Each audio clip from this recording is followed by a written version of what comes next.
इसलिए तो disciplining the mind is disciplining your life. उसके बाद इस मन को एजुकेट करना है। तो पहले मन को डिसिप्लिन, दूसरी बात मन को एजुकेट। जब discipline educated mind is cultivated, then only you can control the mind।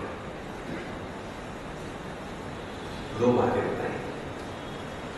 ये होने के पश्चात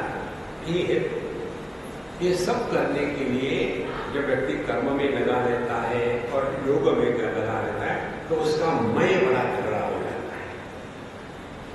मैं लोगों के जैसा नहीं हूं, मैं अपनी ड्यूटी पूरा करता हूं। मैंने ये किया, मैंने उसको ये किया, मैं आय। ऐसे लोग वो होते हैं ना, उस ICICI बैंक पे खाता खोल देते हैं। आपको पता है ना ICICI बैंक का अर्थ क्या है? IC माने आइडेंटिटी क्राइसिस, और दूसरा IC माने आई एम कंफ्यूज। ऐसा आय। लड़की बोली आईफोन, लड़का बोला आईपॉड, बीवी बोली आईपैड, हस्बैंड कम फादर बोला आईपेड। आय। जो व्यक्ति अपने रिस्पॉन्सिबिलिटी पूरी करते हैं ना, उनको अपने बारे में बड़ा अच्छा भाव होता है। मैं तो बड़ा अच्छा, मैं लोगों के जैसा नहीं हो। इससे अपने को बचाना है। उसी प्रकार से ये योगा में लगे हैं, उनका भी व्यक्तित्व बड़ा कठिन हो जाता है। योगियों में आप तरह देखे हुए उदाहरणों में गुस्सा बहुत आता है, और गुस्सा आने के बाद शांत रहने के। तो ये जो अपने मैं को स्ट्रॉन्ग करने वाला कर्म और जो योग है, इससे अपने को बचाना है। इसको बचाने के लिए 7वें अध्याय से भगवान शुरू कर देते हैं अब भक्ति का प्रसंग। ध्यान से सुनना। आपको अपने जीवन के कष्ट से निवृत्त होना है। तो जो ज्ञान हमको दिल्ली के पुलिस ने दिया है, वो ज्ञान हम आपको दे रहे हैं। उस ज्ञान को अपने जीवन में उतारना। एक बार दिल्ली की ही बात है, कोई हमको ड्राइव कर रहा था और हमने कहा भाई जल्दी चलो, लेट हो रहे, मारो, खूब स्पीड करो। क्या बैलगाड़ी के पुलिस चला रहे हैं, तो लाल बत्ती भी कूद के चले गए और पुलिस ने रोका। और दिल्ली की पुलिस बहुत समझदार है। 200 रुपये विदाउट लाइसेंस, 500 रुपये विद लाइसेंस। इसको कहते स्टैंडर्डाइजेशन ऑफ एवरीथिंग। तो मैंने उसको कहा कि पुलिस साहब, इसका दोष नहीं है, दोष मेरा है। मैंने इसको कहा कि जल्दी जल्दी चलो, आप मुझको फाइन लगाओ, उसको मत लगाओ। पुलिस को आज पुलिस ने मुझे ज्ञान दिया। बोले बाबा जी, जो गाड़ी चलाता है उसी पर ये ट्रैफिक रूल लागू होते हैं, गाड़ी में बैठने वाले पर ट्रैफिक रूल लागू नहीं होते। उस दिन हमको महाज्ञान हो गया।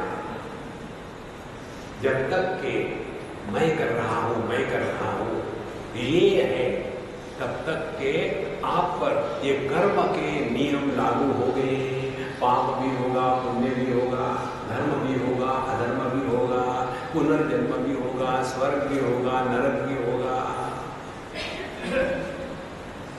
तो करो क्या? ये 7वें अध्याय से बताते हैं। और जो भगवान का भक्त होता है, माने जो कार में बैठा है, कार नहीं चला रहा, उस पर कर्म सिद्धांत लागू नहीं होता। और भगवान के भक्त की दृष्टि क्या है? जो कुछ हो रहा है हरि इच्छा। अब हरि इच्छा से हो रहा है तो वहां मैं कहां पैदा हुआ? यदि मैं ही पैदा नहीं हुआ तो कर्म का सिद्धांत लागू नहीं होगा। देखो, तो इस प्रभु के प्रति अपने आप को समर्पित करने के लिए 7वें अध्याय में से लेकर के 12वें अध्याय तक भगवान हमको एक दृष्टि देना प्रारंभ करते हैं। तो भक्त का अर्थ ये नहीं 24 घंटे रोते रहना, भगवान है, भगवान वो है, डर डर के जीना, कंफ्यूज होना, काम ठीक से नहीं करना, ये भक्त के लक्षण नहीं है। देखो भक्त के लक्षण क्या है? अद्वेष्टा सर्वभूतानां मैत्रः करुणा एव च, ये भक्त के लक्षण है। तो बाहर का मेकअप जो होता है, हम लोग जैसे मेकअप करते हैं, हम टेलर में बाबा जी, एक टेलर की दुकान में हमें बड़ा अच्छा पढ़ा, वहां लिखा था God created man, we create gentleman. कितनी सच बात है। आदमियों से कपड़े निकालता तो वो जेंटलमैन थोड़ी होगा। इसी प्रकार से हम टेलर में बाबा जी है। देखो सर, इसीलिए सर्वभूतानां अद्वेष्टा, किसी के प्रति कोई राग नहीं, द्वेष नहीं, अपना नहीं पराया, ये भक्त है। केवल बाहर का मेकअप भक्त नहीं है कि दुनिया भर की चिन्ह छाप लिए अपने सर पर और लाल पीले कपड़े पहन लिए। आम आदमी जूते पहनता है, बाबा जी घड़ाव पहनेंगे। आम आदमी शरीर के जैसा शेव करके आता है, बाबा जी एक तो दाढ़ी बढ़ा, longer the beard more the suspicion.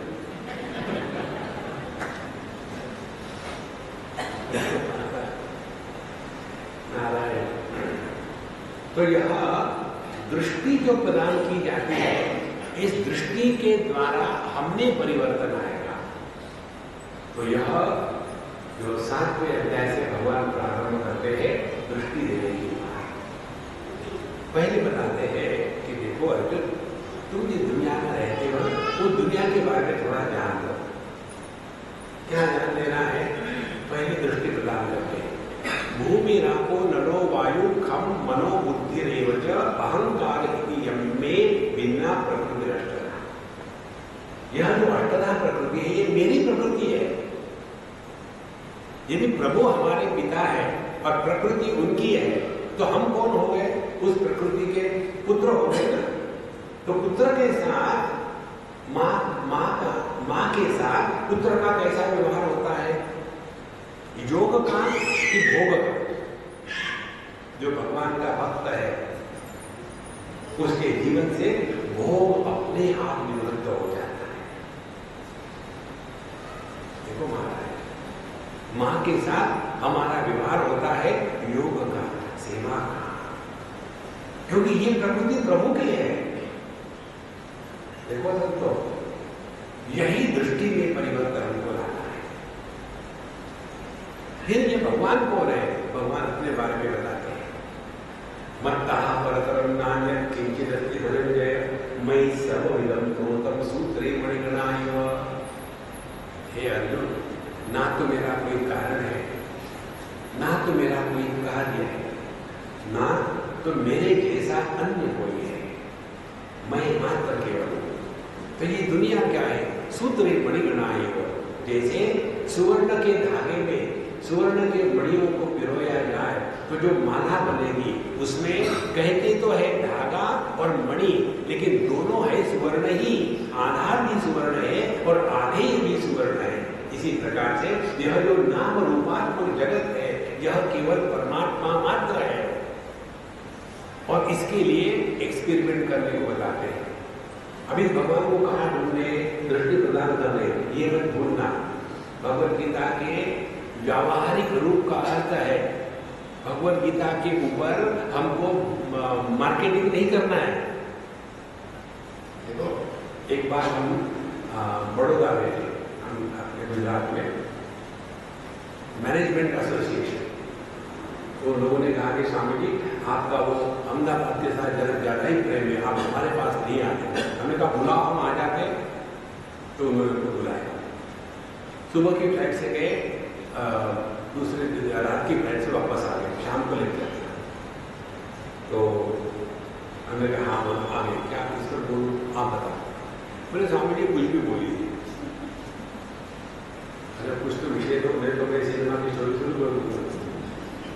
अच्छा आप ये बताइए, क्योंकि आप स्पिरिचुअलिटी वाले हो और हम मैनेजमेंट एसोसिएशन वाले मैनेजमेंट बिजनेस वाले हैं, तो आप हमको बताइए स्पिरिचुअलिटी और बिजनेस इसका कैसा तालमेल बनाया जाए। हमने कहा हमारा लेक्चर एक लाइन में ओवर, क्या? मेक स्पिरिचुअलिटी ए बिजनेस। भगवत कथा करो पैसे कमाने के लिए, शिष्य बनाओ रस्सी से बांध के रखने के लिए।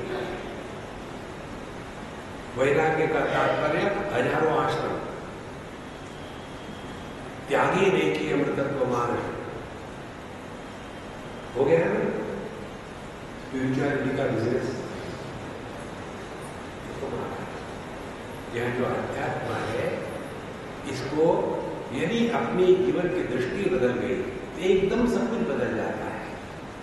तो भगवान ने वहां एक्सपेरिमेंट दिया, कहते हैं रसो हम सुकौन्तेय प्रभास्मि शशि सूर्ययोः प्रणवः सर्ववेदेषु शब्दखे पौरुषं नृषु पुण्यो गन्धपृथिव्यां च तेजश्चास्मिन् भावसौ जीवनं सर्वभूतेषु तपश्चास्मि तपस्विषु। 1 2 3 4 5 उन्होंने उदाहरणों की पूर्णमासी दे दी। 15 उदाहरण दिए। अब दृष्टि में बदल आने के बाद क्या होगा? रसो हम सुकौन्तेय, पानी पी रहे हैं, उसमें प्रभु का स्मरण आ गया। ये पानी पीने से आहा कितना अच्छा लगा, यह जो अच्छा है वो कभी जाना है। रसो हम सुकौन्तेय प्रभास्मि शशि सूर्ययोः, जहां कहीं प्रकाश दिखा, आहा कन्हैया राम का प्रकाश। जीवन की प्रत्येक घटना प्रभु का स्मरण दिला सकती है, हर एक घटना। यही भगवत गीता का पहला अध्याय है। उस अध्याय को कहते हैं अर्जुन विषाद योगो नाम। विषाद माने दुख, फ्रस्ट्रेशन और ट्रेजेडी। ट्रेजेडी कैसे योग होगा? वो तो रोग है ना। वहां कहते हैं ट्रेजेडी योग तब होता है कि जिस ट्रेजेडी के कारण हम दुनिया से उपरत होकर के प्रभु के चरणों में समर्पित हो जाते हैं, वह ट्रेजेडी रोग नहीं है, योग है। देखो उनकी माता कहती है ना भागवत महापुराण में, भगवान हमको कष्ट दिया करो, क्योंकि देखा है जब जब कष्ट है, कष्ट के बाद आप आ जाते हैं। कितनी दृष्टि में फर्क आ गया। तो भगवत गीता को व्यवहारिक बनाना माने भगवत गीता से व्यवहार पैसा नहीं कमाना, अपने व्यवहार में उतारना। और जब अपने जीवन में भगवत गीता को उतारना है, इस सिद्धांत को बिल्कुल याद रखना, दृष्टि में परिवर्तन आना है। और यह दृष्टि में परिवर्तन लाने की तैयारी भगवान ने पहले 6 अध्याय में कर ली, गोबर निकाल दिया। अब उसको पानी से धो नहा करके अब ज्ञान को रिसीव करने के लिए पवित्र करना है। एक श्लोक आता है वेदांत महा इस ग्रंथ में, उसमें कहते हैं कर्माणि चित्त शुद्ध्यर्थम ऐकाग्र्यार्थम उपासनम मोक्षार्थम ब्रह्म विज्ञानम इति वेदांत नियमः। कहते हैं कर्म जो है अंतःकरण को शुद्ध करने के लिए, योगिनः कर्म कुर्वन्ति संगम त्यक्त्वा आत्मशुद्ध है। और फिर ऐकाग्र्यार्थम उपासनम, भगवान की जो उपासना करनी है, नामस्मरण करना है, पूजा पूजी करनी है, वो कुछ मांगने के लिए नहीं, अपनी दृष्टि में परिवर्तन लाने के लिए कि यद यद कर्म करोमि तत्तदखिलम शंभो तवाराधना। अपने जीवन के प्रत्येक घटना यदि हमको परमात्मा का स्मरण दिला रही है, तब समझ लेना अब हम उस ज्ञान को प्राप्त करने के अधिकारी बन गए हैं।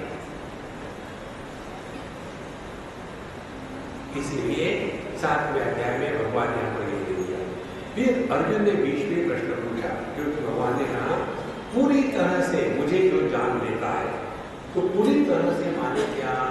ये अर्जुन ने 8वें अध्याय के प्रारंभ में भगवान को प्रश्न पूछा, क्योंकि जब भगवान ने कहा कि देखो अर्जुन, यह जो दुनिया है इसको कैसे समझो? जरा मरण मोक्षाय मामाश्रित्य यतन्ति ते ब्रह्म तद्विदो कृष्णम् अध्यात्मं कर्म शाखिलम् साधिभूतानि दैवं मां साधियज्ञं च ये विदुः प्रयाणकाले विजवां ते विदुर्युक्तचेतसाः। उन्होंने 7 बातें बताई। इस 7 प्रकार से जो मुझे जानता है उसी ने मुझे ठीक जाना है, और जिसने भगवान को पहचान लिया है वो कभी दुखी हो ही नहीं सकता। ध्यान से सुनना, भगवान की पहचान केवल आत्म रूप से ही हो सकती है। भगवान की पहचान अनात्म रूप से नहीं हो सकती। दर्शन होगा, पहचान नहीं होगी। क्योंकि जो परमात्मा यतो वाचो निवर्तन्ते अप्राप्य मनसा सह, जो इंद्रिय मन बुद्धि का विषय नहीं है, ऐसे परमात्मा का दर्शन तभी होगा जब हमने अपने इंद्रिय मन बुद्धि का त्याग कर दिया है, फिर भी हमको अपने होने का भान बना रहता है। तो आत्मज्ञान में और परमात्मा ज्ञान में एक ही प्रक्रिया है, अलग अलग नहीं है। भक्ति की पराकाष्ठा को ज्ञान कहते हैं, ज्ञान की पराकाष्ठा को भक्ति कहते हैं। जो भक्ति श्रेष्ठ और ज्ञान घटिया, ज्ञान श्रेष्ठ और भक्ति घटिया, ऐसे कहने वाले दोनों घटिया। बहुतो न विजानीता, दोनों नहीं जाने। तो इसीलिए ये 7 बातें क्या है, ये अर्जुन ने पूछा कि किम तद ब्रह्म किम अध्यात्मम किम कर्म पुरुषोत्तम अधिभूतम च किम प्रोक्तम अधिदेवम किमुच्यते अधियज्ञः कथम गोत्र देहेस्मिन् मधुसूदन प्रयाण काले कथम निर्देयोसी नियतात्मभिः। नियतात्मभिः माने जिसने अपने जीवन में अपने आप पर नियंत्रण कर लिया है, ऐसा व्यक्ति आपको कैसे पहचानता है? ये उन्होंने 8वें अध्याय में इन प्रश्नों के उत्तर दिए, और फिर अपने जो ज्ञान की दृष्टि भगवान प्रदान कर रहे थे भक्त के लिए। भक्त अज्ञानी नहीं होता, भक्त परिपूर्ण ज्ञानी होता है। देखो 7वें अध्याय में भगवान कहते हैं चतुर्विधा भजन्ते माम जना प्रकृतिरोधिना आर्तो जिज्ञासु अर्थार्थी ज्ञानी च वर्तर्षभ तेषां ज्ञानी नित्य युक्ता। देखो ये ज्ञान श्रेष्ठ है, भक्ति कनिष्ठ है, भक्ति श्रेष्ठ है, ज्ञान कनिष्ठ है, यह श्रुति प्रतिपन्ना, दिमाग में कीड़े बढ़ जाएंगे। ऐसे नहीं, प्रभु की दुनिया में सब कुछ ठीक है। ज्ञान की भी आवश्यकता है और भक्ति की भी आवश्यकता है। तो उन्होंने फिर अपने इस दृष्टि प्रदान करने के लिए अर्जुन को बताया, अर्जुन मैं तुमको एक सीक्रेट बता रहा हूं।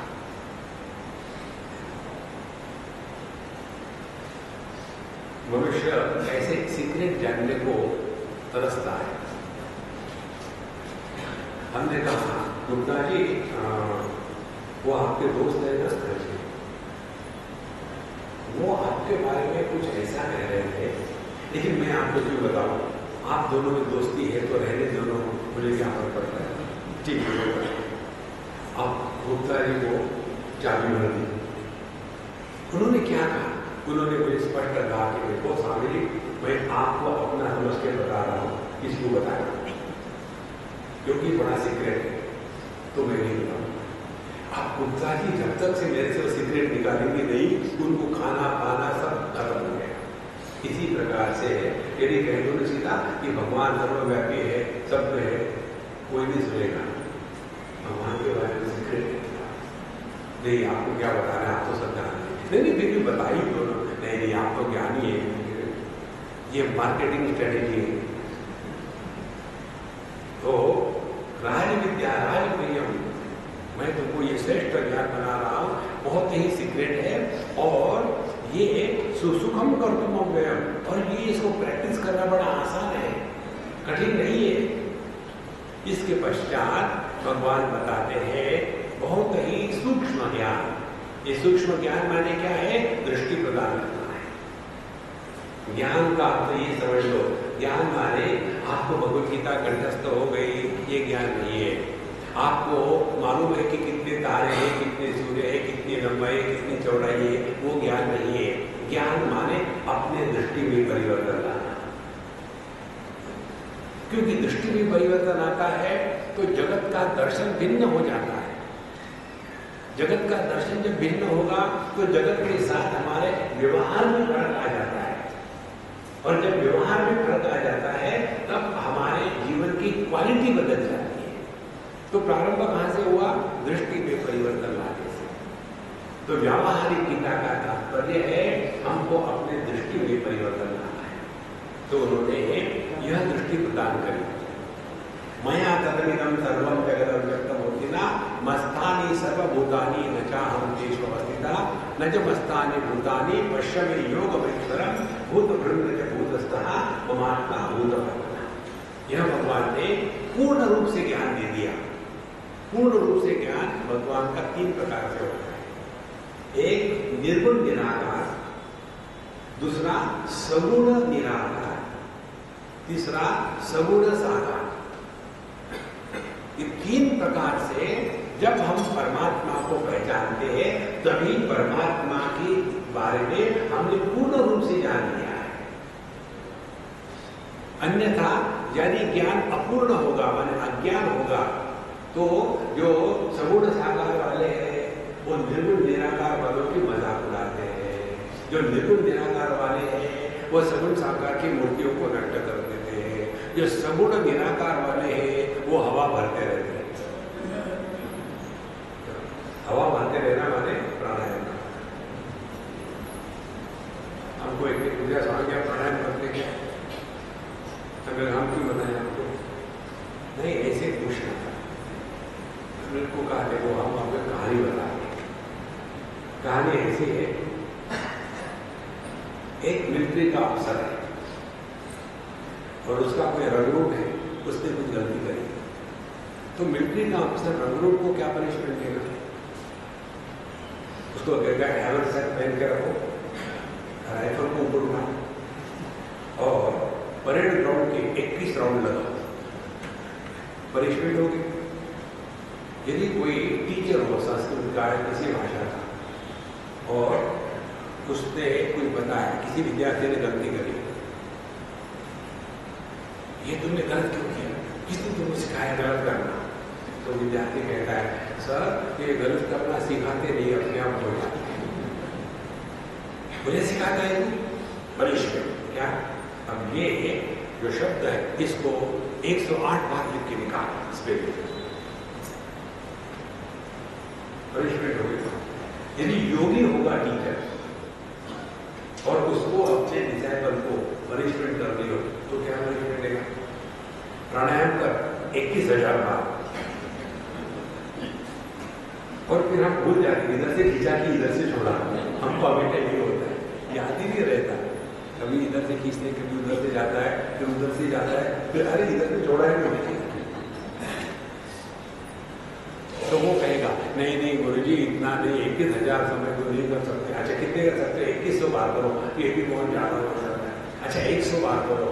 नहीं इसमें भी बहुत घंटे लग जाएंगे। अच्छा 21 बार करो। हाँ कर लेते और शुरू कर दिया हवा पड़ना। जब उसका 10-12 हो गया तो कहेंगे अच्छा रुक जाओ कोई बात नहीं, अब प्रश्न पूछो उसको। तुमको 21,000 बार प्राणायाम करने से थकावट आती है, तुम जिंदगी में आज तक कितने बार सांस ले चुके हो? रोज कितने बार सांस हो गया? हजारों बार। कभी किसी ने कहा है यार मैं सांस लेके थक गया हूं, अब नहीं सांस लेना। कारण क्या है? कारण प्राणायाम करने में मैं पैदा होता है, सांस लेने में मैं पैदा नहीं होता। जितना जीवन मैं से मुक्त होगा उतना हम प्रभु के करीब है। ये दृष्टि है। जीवन में सहजता आ जाए। हमारे जीवन की समस्या ये, हम प्रूव करना चाहते हैं मैं ऐसा हूं, मैं वैसा हूं। Who cares? देखो ये बुढ़ाऊ लोग होते हैं हमारे जैसे, उनको डील करने की एक आपको टेक्निक बताते हैं। किसी बुढ़ाऊ से भी जुड़ाना हो तो उनको उनके बचपन के बारे में, जवानी के बारे में कुछ पूछो और सुनो, उनको चाबी भर के जोड़ दो, सुनने की कोई आवश्यकता। उनको ये समझ में नहीं आता कि कोई भी अन्य व्यक्ति हमारे भूतकाल में इंटरेस्ट नहीं ले सकता। हर एक को अपने भविष्य की पड़ी है, और हमारे जैसे बुढ़ाओं को भूत की सेवा को जाएगी। हमारा भविष्य क्या है? कुछ नहीं, राम नाम सत्य है। इसलिए संतो, अपना जो मन है, इस मन को प्रभु के चरणों में लगाने के लिए पहले तैयार किया और फिर धीरे धीरे दृष्टि देना प्रदान किया। 7वें अध्याय में थोड़ी सी दृष्टि दी, फिर 9वें अध्याय में इन्होंने 3 बातें बताई, निर्गुण निराकार, सगुण निराकार, सगुण साकार। ये होने के पश्चात फिर जैसे जैसे भगवान आगे बढ़ते गए तो अर्जुन को बड़ा आनंद आने लग गया, और उन्होंने देखा कि अब अर्जुन जरा मन दे करके सुन रहा है, सो नहीं रहा है। भगवान को सत्संग में सोने वाले लोग अच्छे नहीं लगते थे, हम उसके विरुद्ध हैं। जो सत्संग में सोते हैं हमको वो बहुत अच्छा लगता है। कारण मालूम है क्या? आप सत्संग में किस लिए आते हैं? आनंद की प्राप्ति के लिए कि दुख की प्राप्ति? आनंद की प्राप्ति। जो सोता है उसको मिल गया, जो जगते हैं परेशान हो रहे। इसकी बात क्या हुआ? भगवान ने क्या? अरे मारो मुझे मत।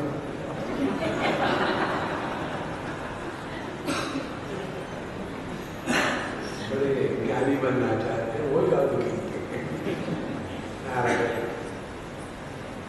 तो जब भगवान ने देखा कि अर्जुन जरा ध्यान देके सुन रहा है, तो भगवान कहते मन मना मत भक्ता मत जागे माम नमस्कुरु मामेव एष्यसि युक्त्वैवं आत्मानं मत्परायणा।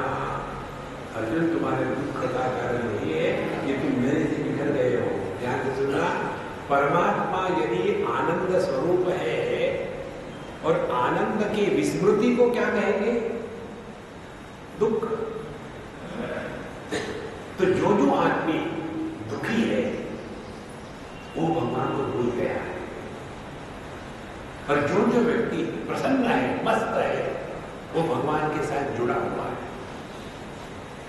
देखो संतो, तो जब जब आप दुखी हो जाओगे ना, समझ लेना दूर भटक रहे हैं। कितनी सिंपल साधना हम आपको बता रहे हैं, लेकिन हमको कॉम्प्लिकेटेड साधना चाहिए। एक ने हमको पूछा, स्वामी जी आप हमको कुछ मंत्र दीजिए। हमने कहा बैठो, लेकिन पावरफुल मंत्र दीजिए स्वामी जी। छोटा मोटा नहीं है, ठीक है, एकदम 100 वोल्ट का दे। क्या? हमने कहा धुन बढ़ा, और ये के मंत्र है बड़ा पावरफुल है।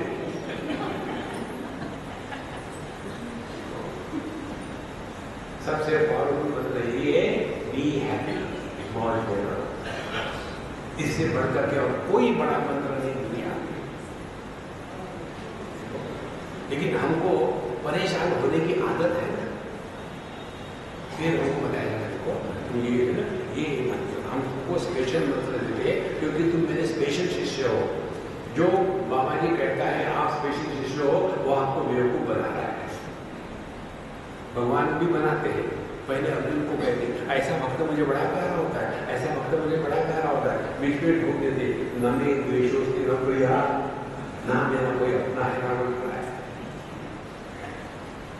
महाराज, इसीलिए यह जो ज्ञान है अर्जुन को जब भगवान देने लगते दृष्टि में परिवर्तन लाने के लिए, कहते हैं पहले तुम अपने मन को मुझ में लगाओ, मेरे भगत बन जाओ, मेरी ही आराधना करो और मेरे साथ एक हो जाओ, फिर देखो जीवन का कैसा आनंद है। ये जो 9वें अध्याय का आखिरी श्लोक है, ये भगवद गीता का गुरुत्व मध्य है। गुरुत्व मध्य माने अंग्रेजी में कहते हैं point of gravity, the centre of gravity.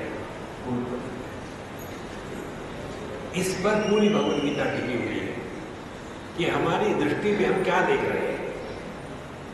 दुनिया देख रहे हैं, चरम चक्षु से देख रहे हैं, और यदि इसी दुनिया में परमात्मा देख रहे हैं तो दिव्य दृष्टि प्राप्त होगी।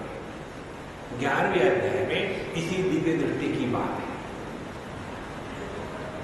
दुनिया को